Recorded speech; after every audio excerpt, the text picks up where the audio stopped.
Tadi muliakan Allah Ta'ala, hidup kita di dunia ini adalah perjalanan menuju akhirat. Allah jadikan dunia ini tempat ujian untuk menampakkan kepada manusia siapa orang-orang yang betul-betul beriman kepada Allah.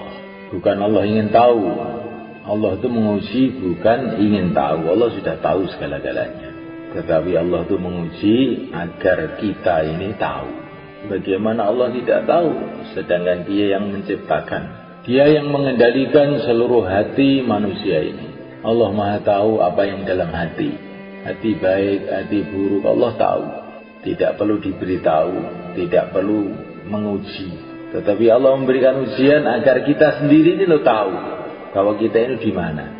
Seorang guru tanya kepada muridnya, bukan karena guru ingin tahu, tapi supaya murid itu tahu kalau dia ini pintar apa dia ini goblok. Guru pun juga sudah tahu, sudah bertahun-tahun ngajar murid itu juga tahu nih, kalau saya tanya ini nggak akan bisa jawab dia. Tapi kadang-kadang murid ini merasa pintar, nggak ditanya biar dia tahu kalau dia ini goblok. Allah Maha tahu segala-galanya, Dialah yang menentukan segala-galanya. Allah menguji manusia dengan macam-macam keadaan. Keadaan itu dua aja, keadaan menyenangkan, keadaan menyusahkan. Wa nabluukum bisyarri wal khairi fitnah atashkurun. Aku akan menguji kepada kamu dengan kebaikan dan keburukan. Allah datangkan perkara-perkara yang baik, yang menyenangkan. Allah datangkan perkara-perkara yang buruk, yang menyusahkan. Disitulah tampak bagaimana iman kita. Kalau orang itu imannya benar, maka menghadapi perkara yang menyusahkan, dia tawajuh kepada Allah. Karena yang menyusahkan ini pada hakikatnya Allah pula yang mendatangkan. Kalau dia menghadapi perkara yang menyenangkan, hatinya juga tawajuh kepada Allah. Karena yang menyenangkan ini pada hakikatnya Allah pula yang mendatangkan. Bila Allah menghendaki yang menyenangkan tahu-tahu berubah jadi menggembirakan, jadi menyusahkan. Yang menyusahkan tahu-tahu menyenangkan. Menghadapi teman, hatinya tawajuh kepada Allah. Menghadapi lawan, hatinya tawajuh kepada Allah. Lawan dan teman semuanya dikendalikan oleh Allah. Bila Allah menghendaki kawan jadi lawan, bila Allah menghendaki lawan jadi kawan. Orang-orang kafir di Mekah ini memusuhi Nabi, mengangkat pedang untuk Nabi, tapi akhir-akhirnya menjadi pembela-pembela Nabi. Kita tidak tahu. Hati kita hanya tawajuh kepada Allah. Ini kalau iman itu benar itu begitu. Menghadapi apa saja hatinya kepada Allah. Hasbunallah, cukup Allah. Kita ini adalah hamba. Hamba tidak punya apa-apa. Kita tidak berhak menilai Tuhan. Kenapa Tuhan berbuat begini? Kenapa Tuhan berbuat begitu? Itu bukan hak kamu. Urusan kamu itu adalah apa yang harus kamu kerjakan, apa perintah Allah untuk kamu, itu yang kamu pikirkan. Apa yang akan dibuat oleh Allah, itu bukan urusan kamu. La yus'alu amma yaf'al wa hum yus'alun. Kamu tidak berhak untuk bertanya kenapa Allah berbuat begini, tapi kamulah yang akan ditanya oleh Allah. Kenapa kamu berbuat begitu? Kenapa kamu berbuat begini? Ini perkara ini penting mulai kan. Inilah iman. Ada sebagian orang itu kalau gembira lupa kepada Allah, nanti kalau sedih baru ingat pada Allah.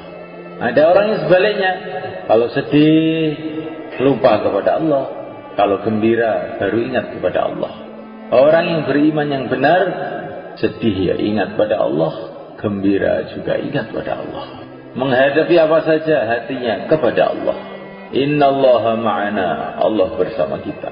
Innallaha ma'ana, Allah bersama kita. Itulah pelajaran dari yang mulia Nabi Agung Sallallahu Alaihi Wasallam kepada Sayyidina Abu Bakar di Gua Thaur ketika dikepung oleh musuh dari segala arah. Innallaha ma'ana, Allah bersama kita. Ketika orang itu sampai ke tingkatan ini, semalekan hatinya selalu menghadap kepada Allah dalam urusan apa saja, maka sudah menjadi ketentuan Allah. Itu orang nanti akan dapat macam-macam pertolongan yang dia tidak kira-kira. Selagi manusia itu hanya terkesan dengan makhluk, gembiranya dengan makhluk, susahnya dengan makhluk, maka dia tidak akan dapat pengalaman iman. Tapi kalau orang itu hatinya sudah betul-betul menghadap kepada Allah dalam suasana-suasana apapun, maka di saat itulah dia dapat pengalaman. Pengalamannya orang ahlul iman, pengalamannya para nabi, pengalamannya para sahabat. Kapan para sahabat dapat pengalaman-pengalaman hebat-hebat itu? Ketika hatinya itu tawajuh total, menghadap total kepada Allah, tidak terkesan dengan makhluk. Insyaallah mereka.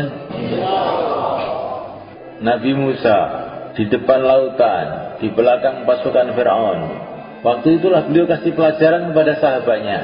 Inna ma'iya Rabbi, Tuhanku bersamaku. Gak usah terkesan dengan lautan, gak usah terkesan dengan pasukan Fir'aun. Ini datang pertolongan Allah. Nabi Ibrahim alaihissalam menghadapi Namrud, menghadapi semua orang kafir seluruh dunia. Beliau tidak terkesan dengan keadaan. Hasbunallah wa ni'mal wakil, cukup Allah. Akhirnya dapat pertolongan Allah. Itu kan baginda Nabi dikepung di Gua Thaur. Innallaha ma'ana, Allah bersama kita. Akhirnya datang pertolongan Allah. Nah, kita belajar begitu insyaallah mereka. Nah, supaya kita ini bisa istiqomah iman seperti ini mereka. Caranya itu gimana? Kalau kita ini istiqomah dalam perjuangan Rasulullah sallallahu alaihi wa ala alihi wasallam. Kalau orang itu istiqomah dalam perjuangan Rasulullah ini, hatinya itu akan jadi mudah istiqomah iman. Pertama kali istiqomah dakwah, di mana saja bicara agama. Bicara itu penting namanya. Karena kalau orang itu bicara, itu mesti mikir akhirnya itu. Sebetulnya mendengar itu juga menjadikan orang mikir, tapi lebih kuat mulut. Karena kalau mulut bicara, telinganya mesti mendengar, ya enggak? Kalau mulutnya bicara, telinganya mendengar, akhirnya otomatis otaknya berpikir. Kalau otaknya berpikir, lama-lama hatinya terasa. Nah, mendengar, berbicara, mendengar, berbicara, mendengar, berbicara. Hati seseorang tidak akan lurus sebelum mulutnya lurus, kata Nabi.